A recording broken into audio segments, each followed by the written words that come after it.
Howdy, Full Metal Cowboy, straight shooting a review of Anastasia, based on the life of Grand Duchess Anastasia Nikolovna. While I did say in my Land Before Time review that I was going to review one more Don Bluth film, Gary Goldman also directs Anastasia, and this is one of those Don Bluth films where Gary Goldman is also a director alongside Don Bluth. This is technically a Don Bluth film, even though it is also a Gary Goldman film as well. I've said this before, and I'm going to say it again. The 80s were a great decade for Don Bluth. Not so much for the 90s, and there's only two films I recognize from the 90s, Pebble and the Penguin and Anastasia. It's been years since I last watched The Pebble and the Penguin. Last time I ever watched it when I was a kid, when it was on VHS. As for Anastasia, I remember seeing that film in theaters, only to fall asleep during it. And then I watched it on VHS to make up for falling asleep during it. And it took me years to finally revisit it. Shocking, I know. I thought the story was fine, Anastasia stood out to me, and I did like a couple songs out of it. The music is really one of the strongest aspects in Anastasia. Sure, there might be a couple songs here and there that are pretty forgettable, but when they stand out, they truly stand out. I especially remember the song In the Dark of the Night. Because it sounded really cool.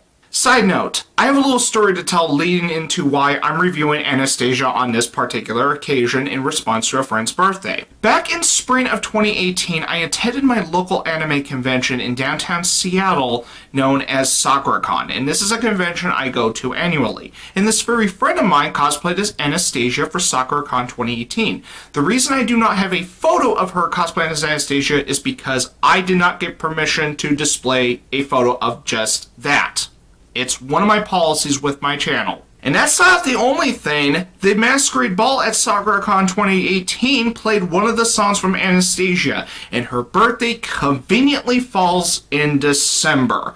All the more inspiration for me to review Anastasia this year in December. And speaking of December, allow me to talk about my favorite scene in Anastasia, which contains hands down, the best song in Anastasia, Once Upon a December. Figures dancing gracefully across my memory.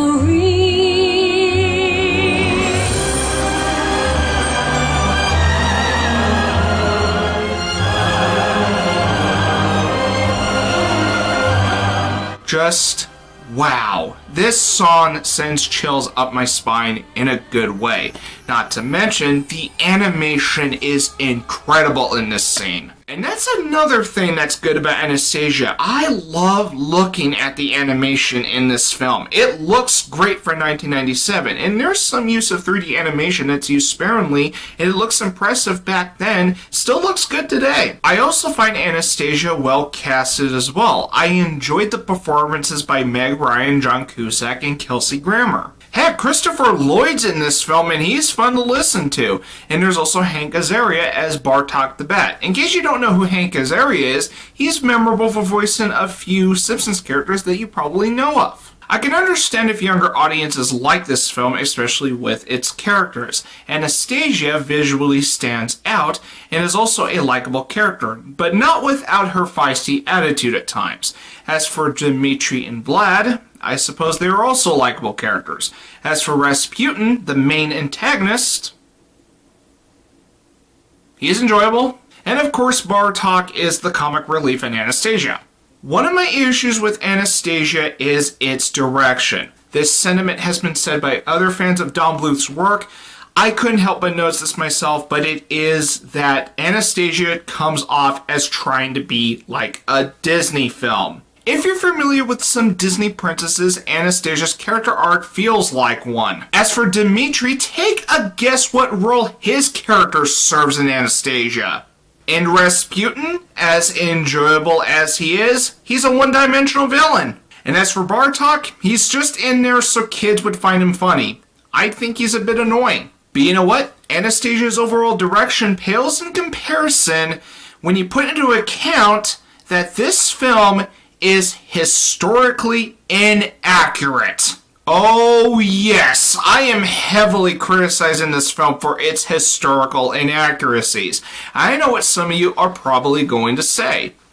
It's based on a true story. Of course they would make artistic liberties for the sake of entertainment. And that kind of ignorance is what frustrates me with films or any other work based on a true story, when they fabricate things for the sake of entertainment. I am fickle when it comes to biopics, because the more fabricated a biopic is, the more frustrated I am that I am not learning something out of these biopics. The last time I ever saw a biopic that was mostly true to its history was Hacksaw Ridge. And the first big sign of this film's historical inaccuracies is Rasputin, as well as this. Magic. And most importantly, back in 1917, Anastasia was murdered alongside her family. Sometime after this, there were women out there, according to history, that they were claiming to be Anastasia.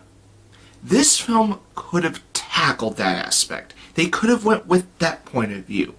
But no, they decided to loosely adapt this tragedy by having Anastasia survive the horrific event, only to hit her head, resulting in her amnesia.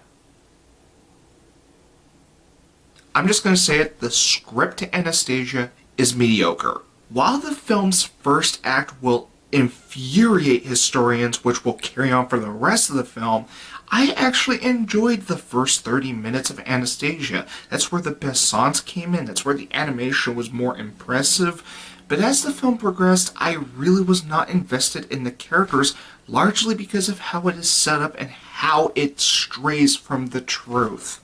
However, there is some truth with Anastasia. Don Bluth and Gary Goldman at least gave the film a heart, and it is memorable for a few right reasons. It's well animated for 1997, and some of the music is wonderful. Like I said, there's a couple songs I really like in the film, Once Upon a December being my favorite in Anastasia.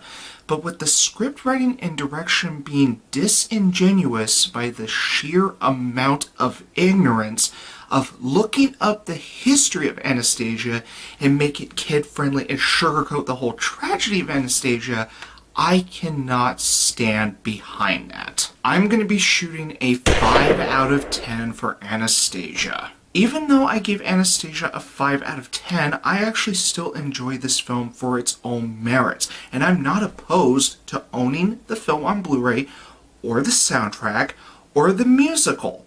Yeah, there's a musical of Anastasia, and I'll be talking about that very shortly, so stay tuned for that.